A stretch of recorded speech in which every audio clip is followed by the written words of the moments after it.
Pois bem, hoje o que é que vamos fazer?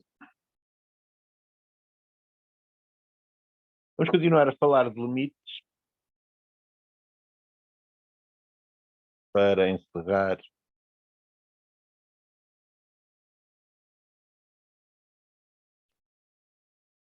esse ponto. Hum, Limites envolvendo infinito. Ok? Ontem falei de limites finitos em pontos aderentes ao domínio, mas também se definem coisas como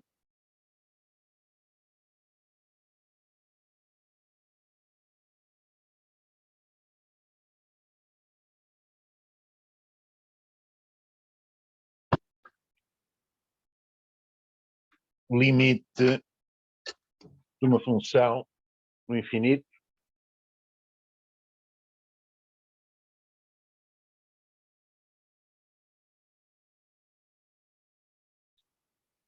hum, Sendo este limite finito, ou seja, mais detalhadamente,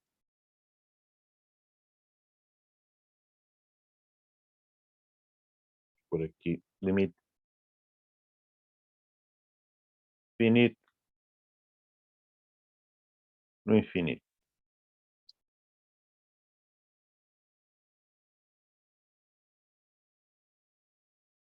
Portanto, se eu tiver uma função f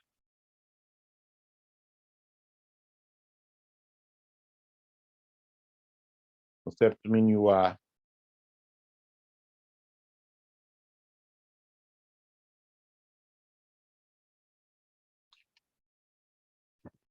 com A ilimitado,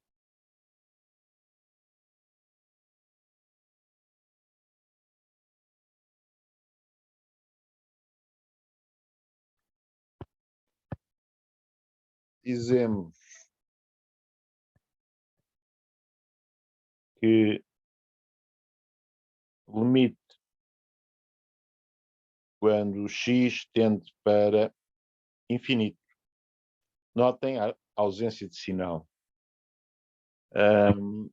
Limite quando x tende a infinito de f de x é igual a um y de Rm, se verificar-se aquilo que vocês estão à espera. Portanto, agora não é uma questão de dar um epsilon que começa a distância a um ponto, mas é, de alguma maneira, dizemos que temos valores em norma muito grandes, não é?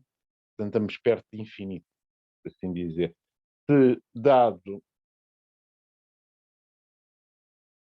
um qualquer R positivo, desculpem, estava já a fazer ao contrário. Se dado, tenho que falar mesmo no epsilon, não é?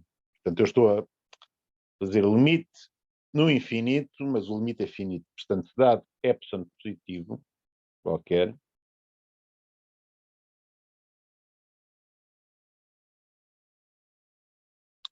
existir R maior que zero, tal que se x pertence ao domínio e norma de x é maior que R, então a norma de f de x menos y for menor do que f. Okay? Portanto, isto é aquilo que vocês estariam à espera. Não é?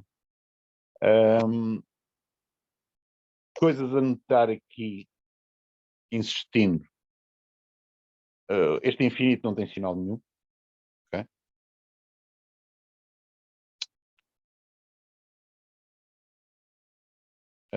A não ser que n seja igual a 1. Okay? Portanto, observação, eu não vou detalhar,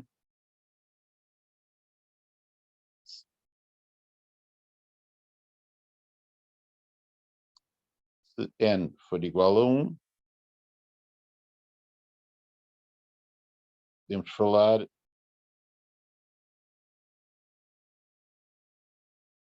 de limite quando o x tende para mais ou menos, para mais infinito ou para menos infinito. Da maneira que vocês estão à espera. Okay? Aí a novidade só seria a dimensão do espaço de chegada. No caso, tanto m como n ser igual a 1, já conhecíamos isto há muito tempo. Pois bem, um exemplo de uma coisa destas.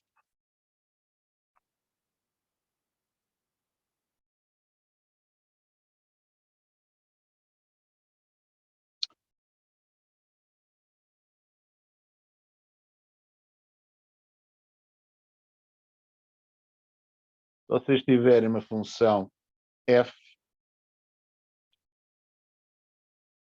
de duas variáveis, f de x e y, dada por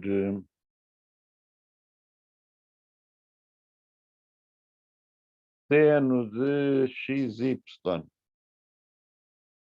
a dividir por x quadrado mais y ao quadrado. Esta função está definida em R2 menos a origem. Portanto, se eu fizer aquela convenção habitual de dizer que o domínio é o maior conjunto onde a fórmula faz sentido.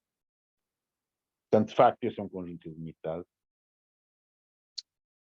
E eu consigo majorar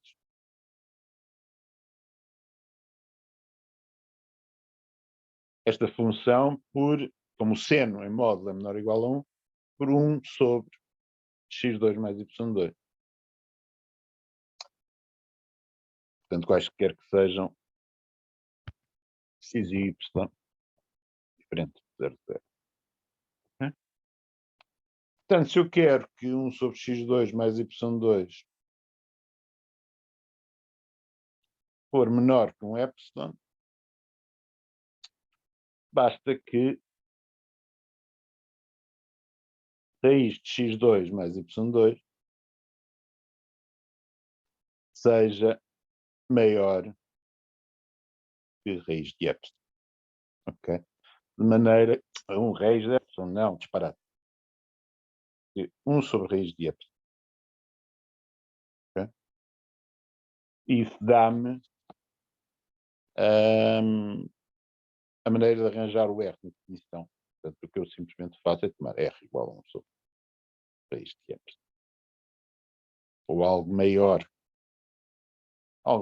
que 1 sobre raiz de epsilon na definição, e fica provado o que eu quero. Este tipo de coisas é fácil de fazer e perceber quando a vossa função tem alguma simetria radial ou é majorável com uma função com simetria radial que nos dê jeito. Okay? Ou melhor, a função menos o candidato a limite seja majorável por uma função radial que tenda para zero, que é o caso do 1 sobre x2 mais y2. No entanto, se vocês tiverem uma função que não tem essas características, as contas podem ser um bocadinho mais complicadas.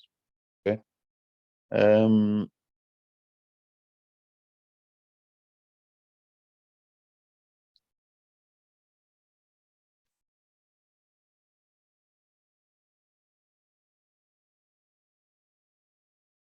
Já agora, um exemplo de uma coisa dessas. O exemplo está tratado no texto, portanto eu não vou fazer aqui, porque demora um bocado a fazer, não ia adiantar particularmente, mas é um bom exercício vocês perceberem como lidar com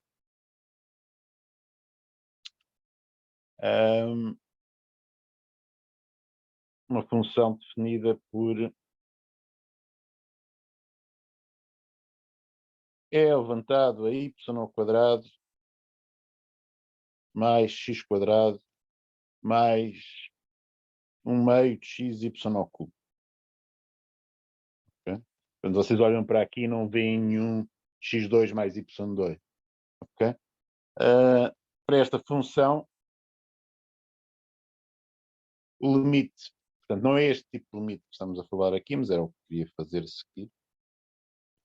Quando xy tende para infinito, este g, é igual a mais infinito. Okay? Verificar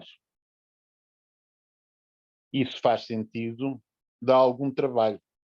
Portanto, esta função não tem um aspecto que consiga comparar com uma função.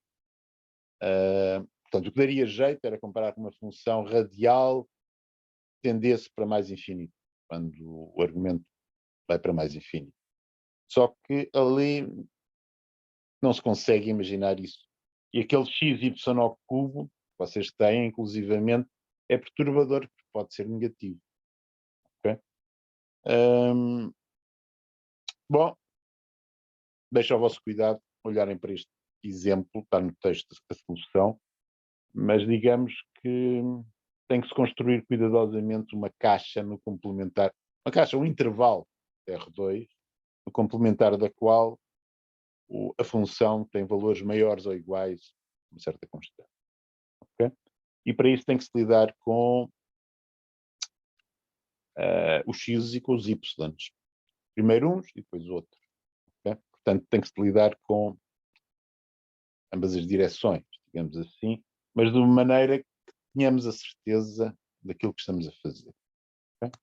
Portanto, este é um exemplo de um limite infinito no infinito, coisa que também se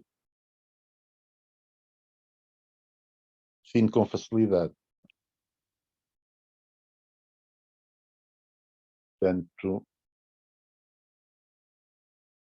nós estamos a fazer é análogo a coisas que vocês conhecem de cálculo. A única diferença acaba por ser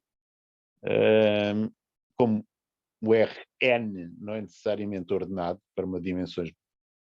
Portanto, para dimensões maiores ou iguais a 2 não é ordenado de maneira que seja compatível com a sua estrutura, como era o R. Nós temos que lidar com limites infinitos sem sinal ou no infinito sem sinal. Okay?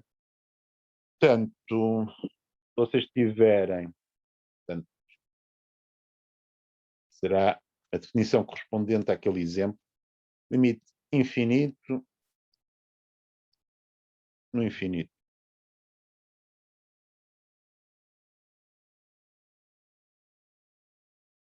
Portanto, se vocês tiverem uma função, um certo domínio em Rn com valores em Rm, dizemos que o limite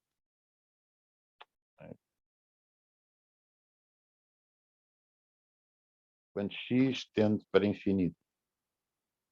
Bom, com A ilimitado, para isto fazer sentido.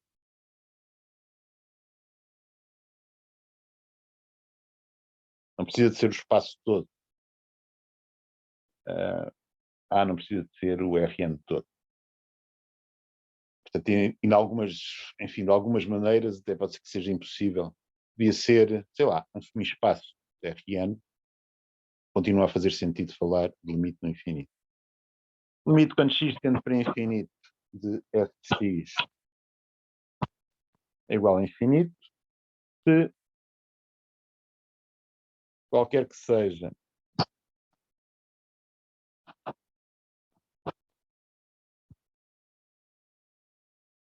m maior que zero, existir r positivo, tal que se norma de x é maior que r e x pertence ao domínio, então a norma de f de x é maior que o m. Okay? Portanto, é aquilo que nós esperamos, portanto, quando o limite é infinito. Okay? Portanto, estar perto de infinito é a norma do vetor ser maior do que qualquer constante, desde que estejamos suficientemente longe. Okay? Portanto, existem ainda mais possibilidades, não é? Portanto, um limite num ponto aderente ao domínio ser infinito. Portanto, é o quarto caso do limite que me interessa. Sei lá, um exemplo deste muito simples. Se vocês tiverem g, x, y, agora como valores vetoriais, é igual a x quadrado na primeira coordenada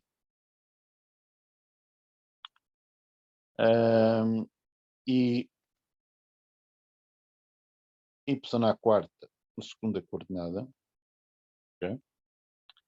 Deixa ao vosso cuidado mostrarem que, de facto, o limite quando x, y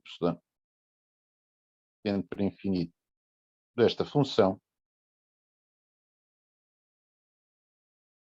de facto, é igual a infinito. Okay? É um exemplo possível. Okay? Lá está, comecem por olhar que aqui é a norma deste vetor, não é? Portanto, será a raiz de x à quarta mais y ao oitava. Okay? Coisa que, para módulo de x e módulo de y maior que 1, é de certeza maior que x quadrado mais y ao quadrado. Okay? E a partir daí a coisa. Bom, finalmente, a última definição destas.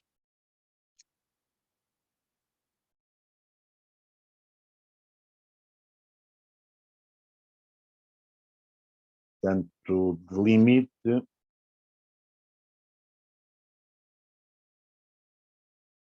infinito num ponto aderente ao domínio.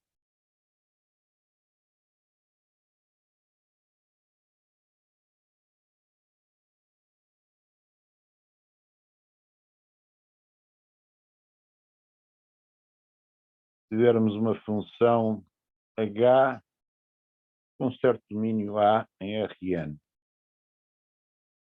Valores em Rm. E se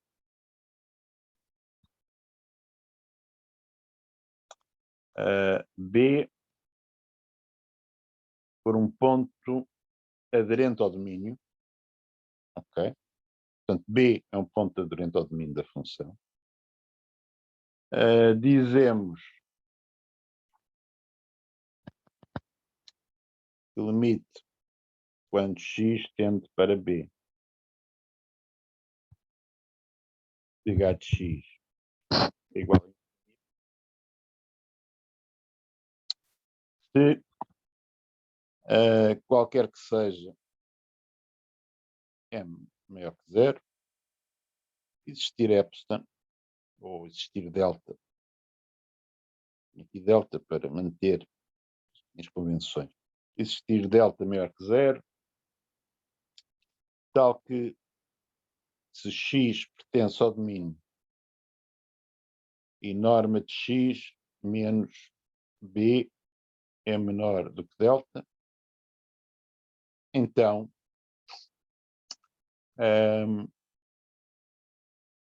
norma de h de x é maior que e. Okay? Exemplo de uma coisa destas. Bom, se tivermos h de x, y, z dado por 1 sobre x quadrado mais y ao quadrado mais z quadrado, obviamente para este h, o limite quando x, y, z tende para 0, 0, 0, o h, podemos escrever que é infinito. Aliás, como este h tem valores reais, eu até escrevo, posso chegar aqui por um sinal mais, não é? Mais infinito. Se o h fosse definido pelo simétrico disto, então o limite seria menos infinito. Okay? Portanto, Professor, sim, diga. já que fez essa observação, no exemplo anterior também não deveria ser mais infinito? Não, no exemplo anterior, espera aí. No Que exemplo era x ao quadrado y era elevado a 4. vetorial a função. Eu tive cuidado de fazer esse exemplo. Portanto,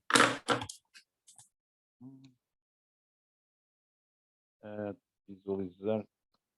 É este. Portanto, neste caso, do g de xy igual a x quadrado y à quarta, os valores são vetoriais. Aqui só posso falar de infinito sem sinal. Está certo, ok. Está certo, obrigado. Aqui não há essa possibilidade, porque o m é 2. Okay? Bom, pois bem, quanto a limites, estamos conversados. Que era o que me faltava mencionar no capítulo de continuidade e limites. Vamos começar a falar de diferenciabilidade. Okay? E do que como se define função diferenciável e derivada de uma função no contexto em questão. Okay?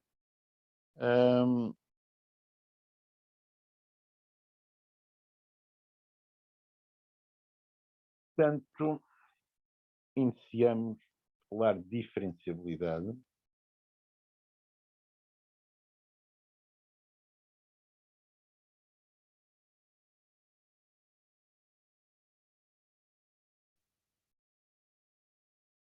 Algo que vai envolver alguma mudança da nossa mentalidade, como encaramos derivação.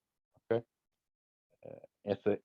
Isso é a coisa mais importante. Vocês têm que se convencer que, para lidarmos com funções de várias variáveis, enfim, a dimensão do contradomínio não é o problema, a dimensão do domínio é que vai ser o problema. Precisamos de mudar de perspectiva sobre o que é uma função ser diferenciável.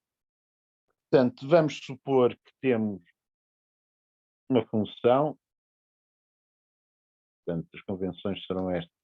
F tem um certo domínio U em Rn, tem valores em Rm. Okay? Vamos supor que x asterisco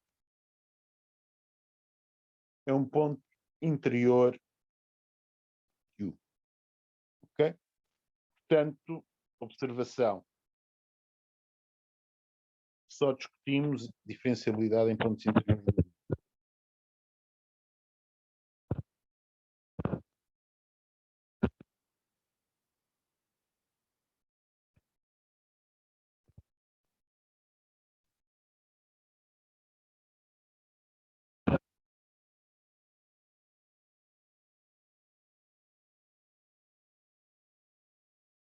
Claro está que em pontos que não são interiores, o problema que faz sentido é: será que a função que eu tenho pode ser prolongada a um aberto contendo no seu ponto aderente, de maneira a nova função ficar diferenciável? Só que isso é para além daquilo que vamos discutir imediatamente.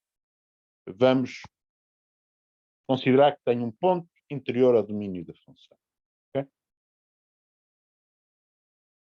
Lembramos o que é, no caso, dimensão nm igual a 1, portanto,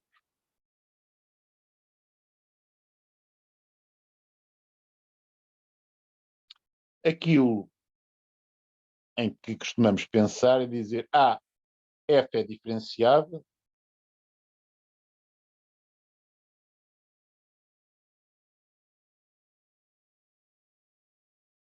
em x asterisco, que não ponho a barrinha por cima, acentuar que estou a falar de números reais, se vão com x asterisco um ponto interior, como eu acabei de dizer, se o limite, quando h tende para zero, de f de x asterisco mais h menos f de x asterisco sobre h existir e for finito.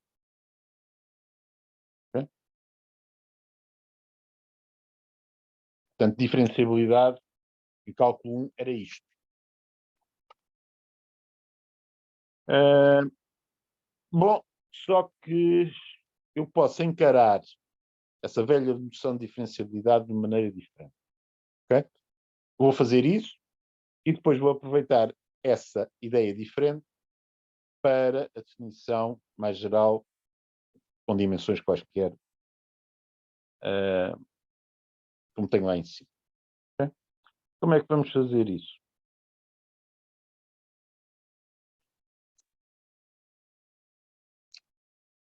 Aquele limite existir e ser finito, vou voltar aqui a escrever o limite, vou tirar o asterisco, o asterisco demora muito a fazer.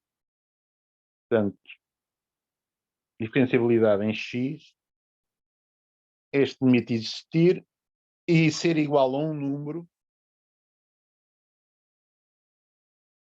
nós dizemos que é a derivada do f em x. Okay? Portanto, o limite tem que existir e ser um número real. Quando isso acontece, dizemos que a função é diferenciável, esse número real é a derivada. Mas esta igualdade, se eu passar o f' para o lado esquerdo e multiplicar e dividir o f' por h, pode ser escrita neste formato. Portanto, esta igualdade é equivalente a escrever o limite quando h tende para zero de f de x mais h menos f de x menos h f' de x a dividir por h igual a zero. Isto é exatamente a mesma coisa. Simplesmente passei o f' para o lado esquerdo. Okay? Aquele numerador que ali aparece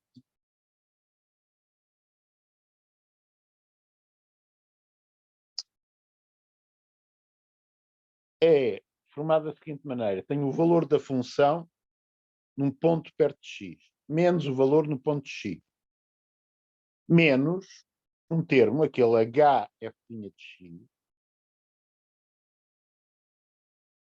é o produto. Se encararmos isto, esta expressão, como estou a tomar limites em h, queremos isto como uma função de h, certo? Portanto, o x está fixo. Como função de h,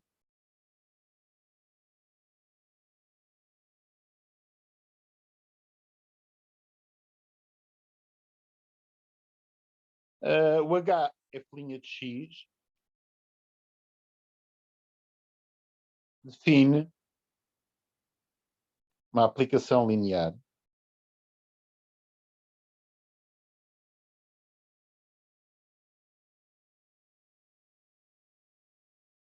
de R em R. Quais são as aplicações lineares de R em R? As multiplicações por constantes, ou por outras palavras, elas são representadas por uma matriz 1 por 1, não é?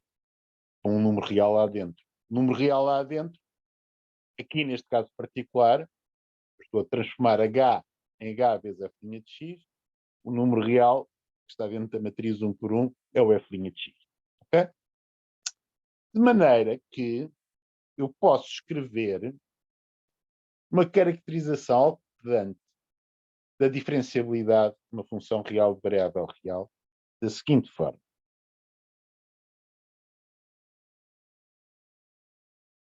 Portanto, chamar isto de uma preposição.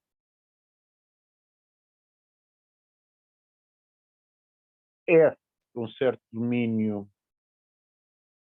U em R, valores reais, X interior, pertencente ao interior do.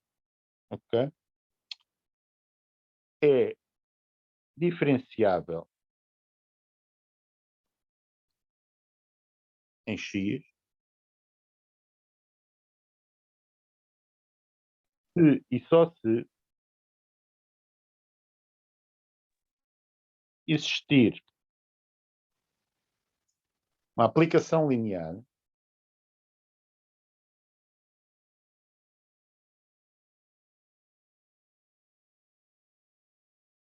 de R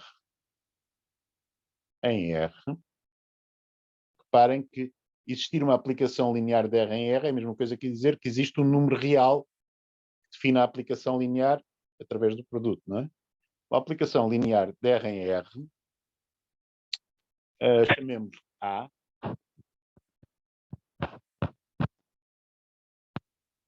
tal que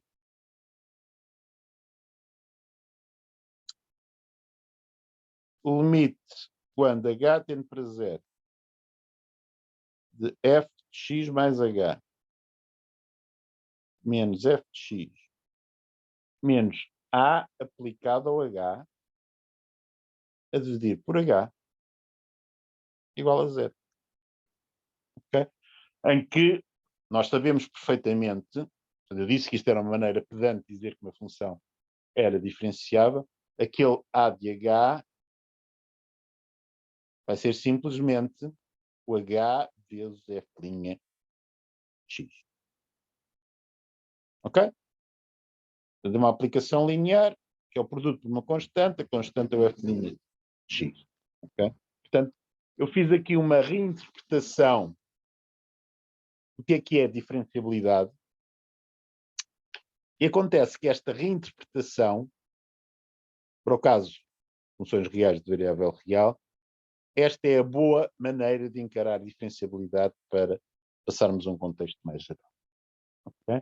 Portanto, eu vou dizer-vos agora o que é uma função, no contexto em que estamos, agora em cálculo 2, ser diferenciável. Portanto, a definição é esta. Portanto, é a definição de diferenciabilidade.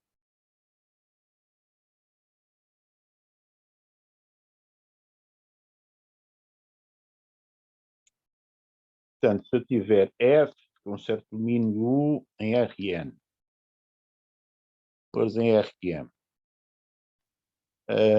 x for um ponto interior do U, f é diferenciável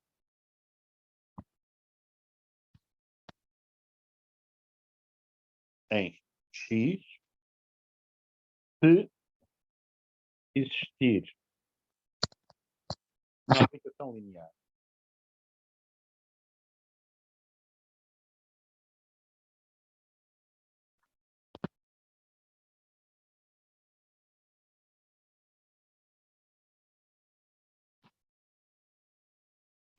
linear A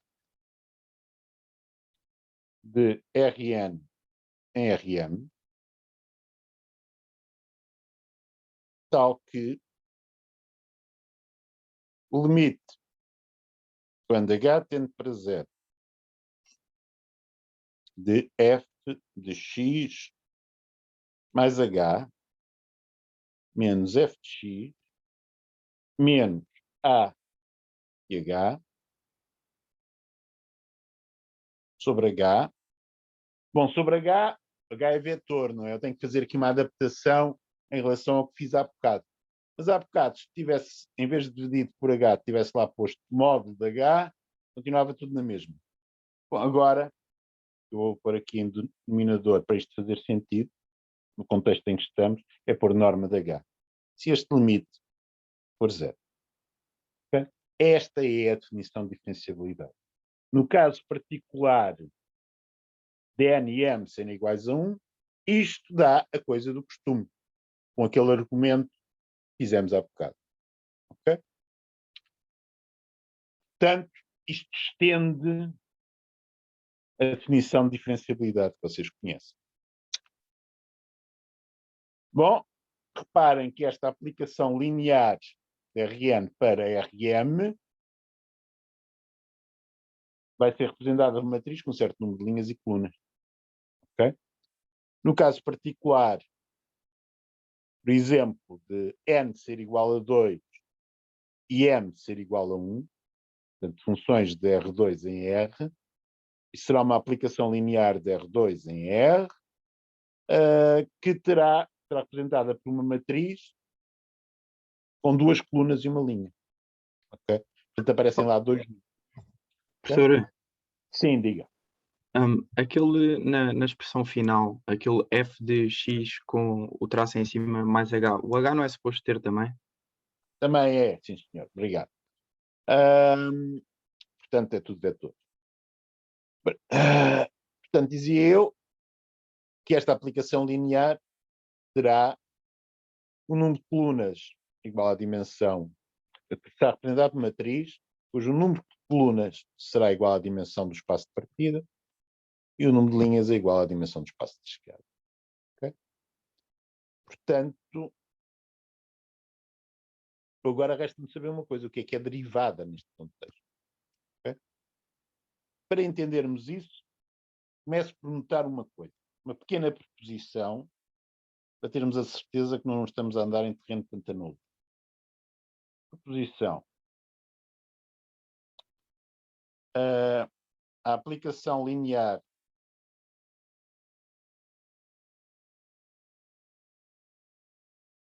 da definição anterior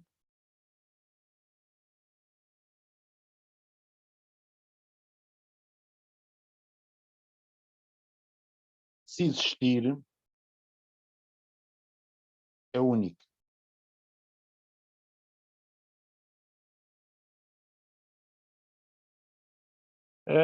Porquê? Bom, vocês, com a definição como está, podia ser que houvesse duas aplicações lineares que funcionassem. Certo? Mas não pode ser.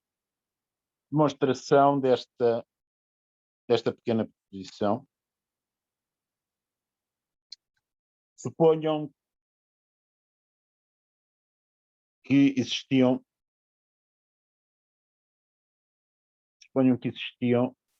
duas aplicações lineares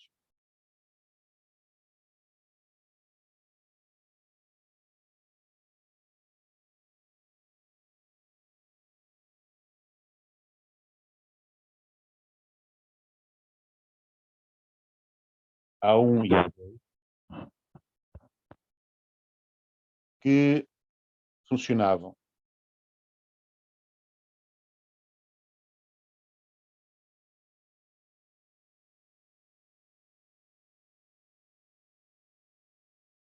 na definição anterior.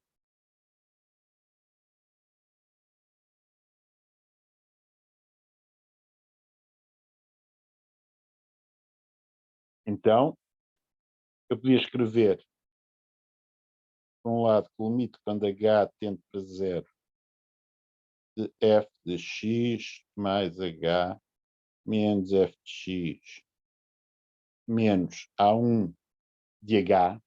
Bom, e agora, como é costume, em álgebra linear, eu vou dispensar os parênteses em torno do h quando estou a lidar com a aplicação linear. Vou pôr aqui simplesmente A1h, okay?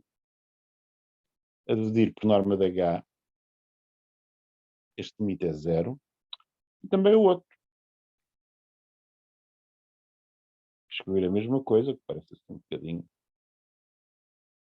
perda de tempo.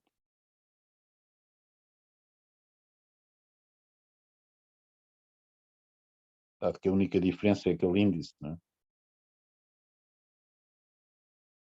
Se eu agora subtrair termo a termo estas duas igualdades com limites, reparem que em numerador o f de x mais h menos o f de x cancela-se. Portanto, estas duas coisas juntas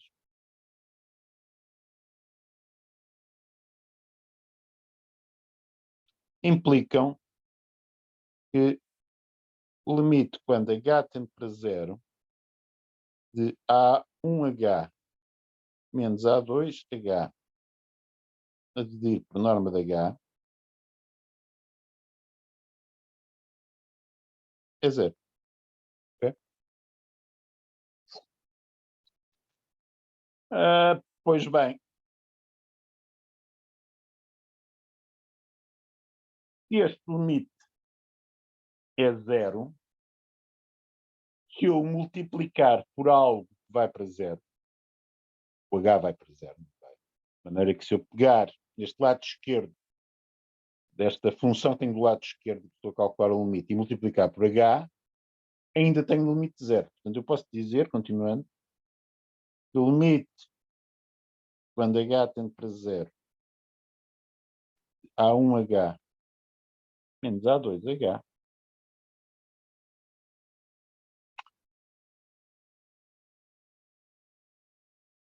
Não, desculpa lá, estou a fazer mal. Não é? Deixem-me ficar assim, certo? Vamos usar a linearidade. O argumento que eu estava a fazer já era para um outro resultado, há de vir mais à frente, que é a diferenciabilidade implica continuidade. Estava perfeitamente bom. Como A1 e A2 são lineares, eu posso escrever isto de maneira equivalente, como limite quando H tende para 0 de A1 de H sobre norma de H, okay? Menos A2 H sobre norma de H igual a 0. Okay? Reparem, em particular, isto vai ter que funcionar de acordo com aquilo que nós vimos sobre continuidade e limites. Se eu restringir o domínio do H, em vez de ser um H qualquer em Rn, ser simplesmente um múltiplo de um vetor fixado. Okay? Portanto, por restrição do limite, portanto, por restrição a uma reta que passa pela origem, tá? Eu posso dizer que o limite quando lambda tende para 0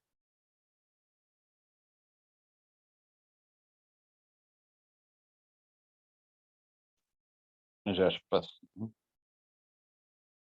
O limite quando lambda tende para 0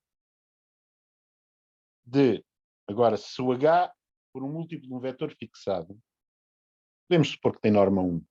Okay?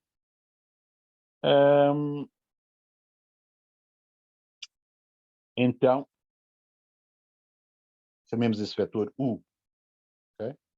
A de lambda U, a dividir por norma de U, estou a supor que a norma de U é 1, portanto fica simplesmente A de lambda U, preciso de um parente, menos A2 de lambda U. A norma de H também tem um lambda, não é? De maneira que eu vou ficar com um modo de lambda a dividir.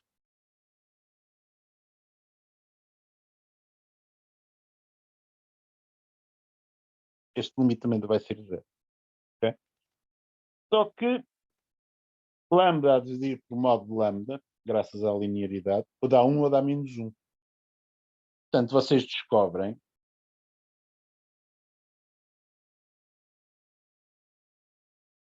que A1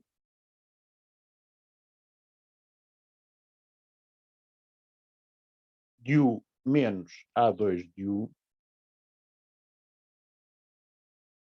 tem que ser 0. Conseguem eliminar o lambda. Portanto, o lambda sobre o modo lambda ou é 1 ou é menos 1. Okay? Quando vocês descobrem que A1 de U menos A2 de U é 0. Isto para qualquer vetor unitário U. Okay? Bom, mas isto só é possível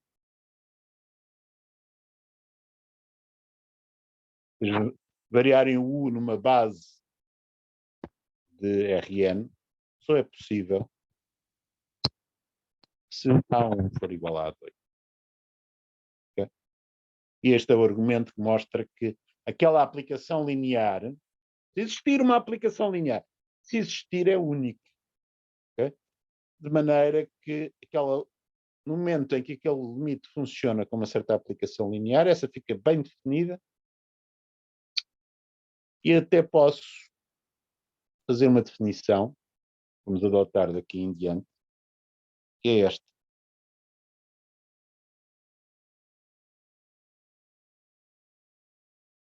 É a definição de derivada.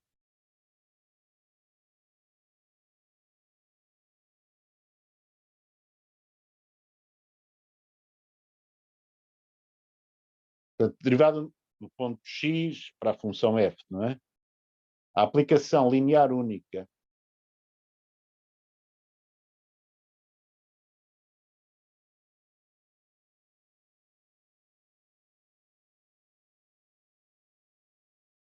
na definição de diferenciabilidade,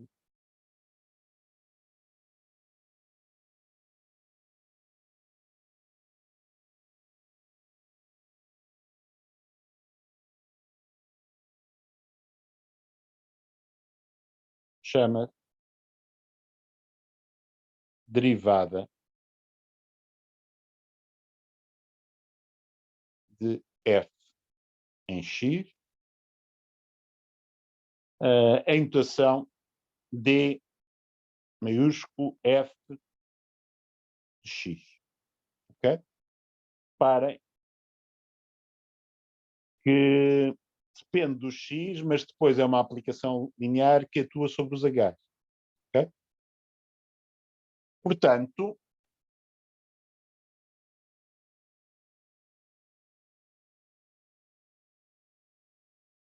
eu vou poder dizer, com esta definição, se eu tiver, se f for diferenciável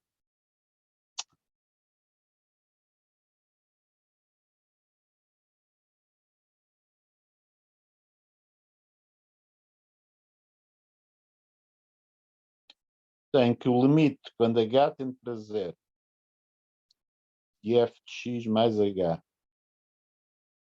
menos f de x menos a derivada f em x atuando sobre o vetor h, parem esta notação, vocês olham para ela e ficam um bocadinho doentes, não é? Mas, atendendo às convenções que nós fizemos, sentimos que isto faz sentido. Eu estou a dizer que este df de x é a derivada no ponto x. Portanto, a derivada no troco varia de ponto para ponto. Que é uma aplicação linear de Rn em Rm. Okay? Atua sobre o H ali. O H é o seu argumento. Okay? Portanto, isto a dividir por norma de H tem um limite de 0. Okay?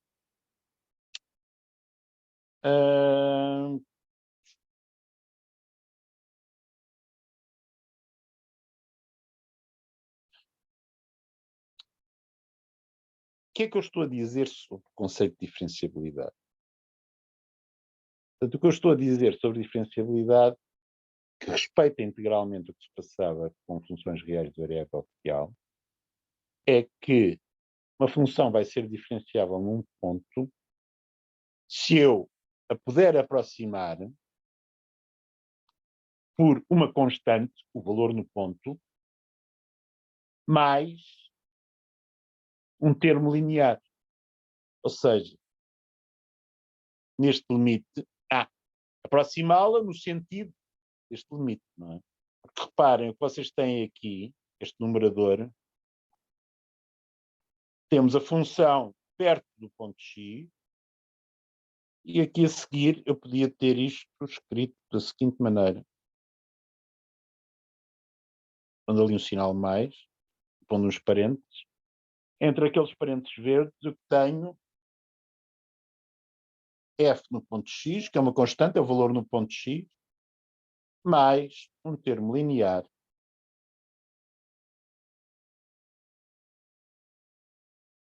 que é dado por uma aplicação linear aplicada ao h, que é, digamos, o vetor que corresponde à perturbação que eu tenho relativamente ao x. Okay? Portanto, esta é uma aproximação da função por uma constante mais um termo linear, é uma função afim, tecnicamente é o que se costuma chamar. Eu digo que tenho diferenciabilidade se esta função menos o f de x mais h verificar esta condição envolvente limite. Ok? Isto, no fim de contas, no caso de m e n serem iguais a 1, corresponde a uma coisa que vocês conhecem há muito tempo. Não é? Portanto, para m e n igual a 1, que aqui era a diferenciabilidade num ponto x. Okay? é a possibilidade de aproximarmos a função pela reta tangente. Okay?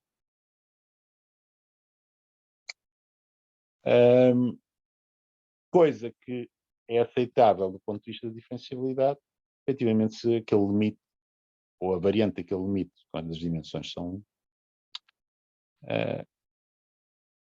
funcionar. Okay?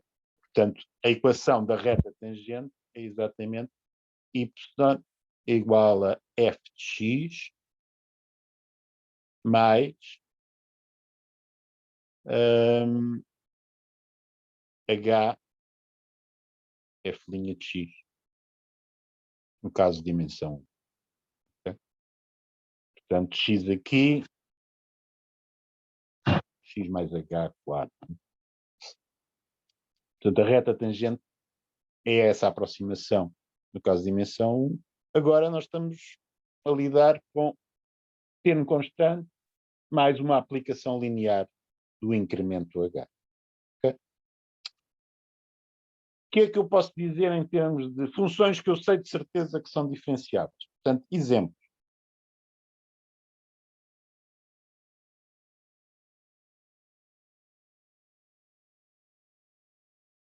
Bom, as constantes. Uma função constante são diferenciáveis. Porquê? Bom, porque muito simplesmente, na definição de diferenciabilidade, eu posso enfiar lá a aplicação linear nula. Portanto, se eu tiver f de Rn em Rm dada por f de x igual a um vetor c fixo, qualquer que seja o x, Rn, a derivada desta função é a aplicação linear nula.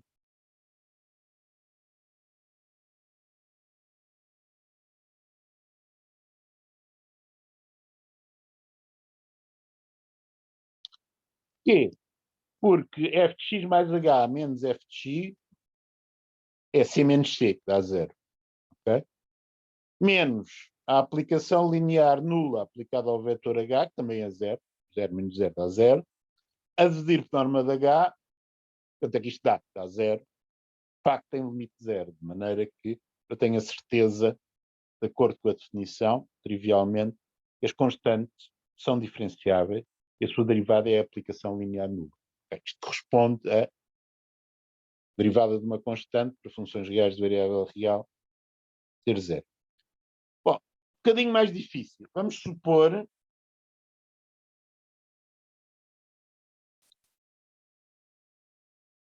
que tenho, portanto, outro exemplo, tenho uma aplicação linear.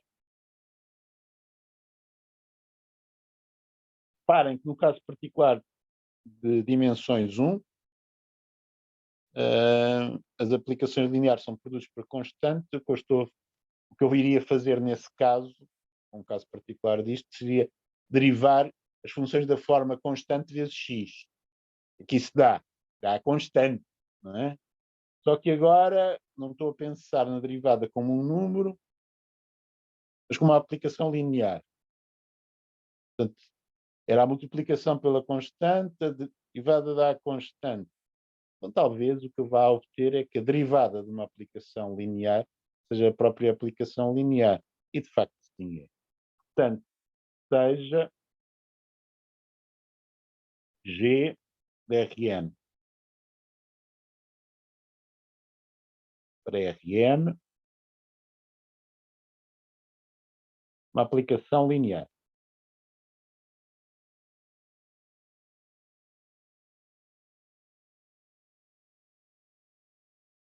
Então,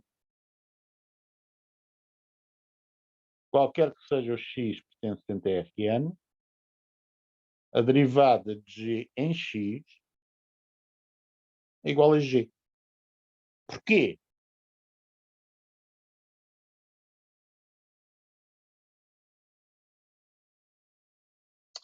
Bom, porque eu consigo fazer isto, não é? Portanto, se eu considerar g de x mais h menos g de x e depois subtrair o g aplicado ao h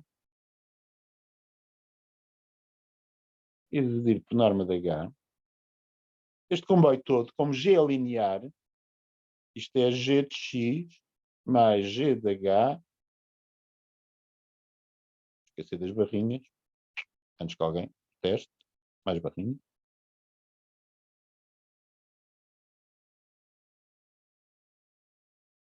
Ok? Ou seja, isto é zero, identicamente. Portanto, se é zero, vai para zero, de certeza. Portanto, eu acabei de verificar, no caso de aplicações lineares são diferenciáveis e a sua derivada é ela própria. Isto corresponde, no caso de funções reais de variável real, a dizer que as derivadas de constante vezes x igual a constante. Okay? Bom,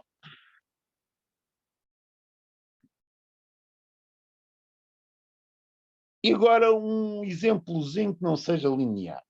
Okay? Portanto, vamos fazer algo um bocadinho mais difícil. Okay? Portanto, um outro exemplo seja H definido em R2, portanto não vou ser ambicioso, H de R2 em R, definido por H de XY, simplesmente igual a X vezes Y. Okay?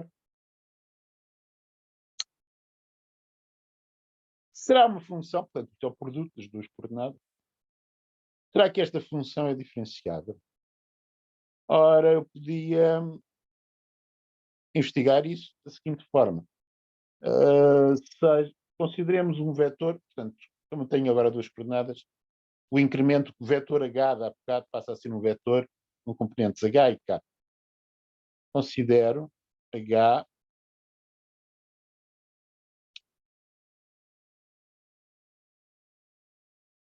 x mais H y mais K. Menos H de XY. Okay? Quanto é que isto dá? Bom, isto é o produto, não é? Portanto, vai dar XY mais HY mais KX mais HK menos XY. Os termos XY, este XY aqui, este XY aqui, desaparece. E tenho aqui HY mais KX mais H. Tenho ali uma coisa mal, não é? Ali era um K. Okay? Ficou particularmente mal desenhado. Mais HK. Ora bem, eu ando à procura de uma aplicação linear. O que é que eu vejo de linear aqui? O que eu vejo de linear aqui, portanto, é linear em HK. Okay? Portanto, o vetor é HK. O que é linear em HK? É isto. Aquele termo acolá não é linear. Quadrado. Okay? Portanto, o meu palpite é que, neste caso, a derivada vai ser a aplicação linear que a um vetor HK associa o número real HY mais KX. Reparem, para aqueles de vocês que lembram de álgebra linear, espero que todos, aquele HY mais KX pode ser escrito de várias maneiras. Uma possível é que é o produto interno do HK com o vetor YX, certo? Se acontece aqui um pontinho de produto interno. Mas também posso considerar matricialmente. Ou seja, se eu considerar a matriz cujas entradas são Y e X, posso pensar naquele produto interno como produto matriz com duas colunas, uma linha, pelo vetor HK como matriz coluna. Okay? Certo? Portanto, identificando as matrizes um por um com os números reais. Okay? Portanto, eu suspeito disto.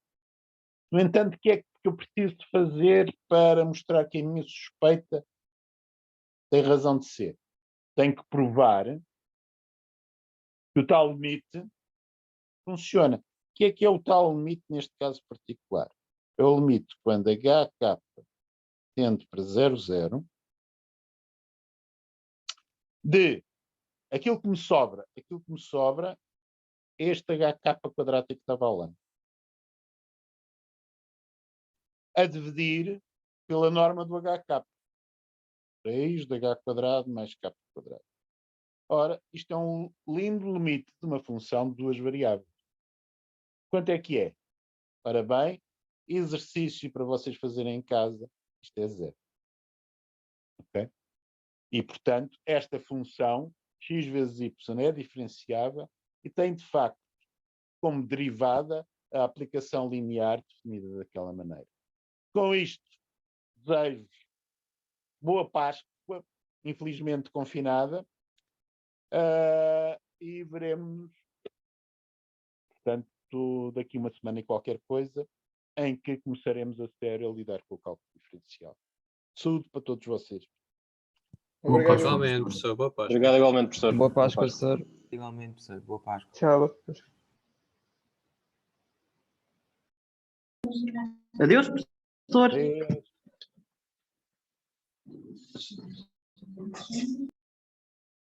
Tchau, doutor.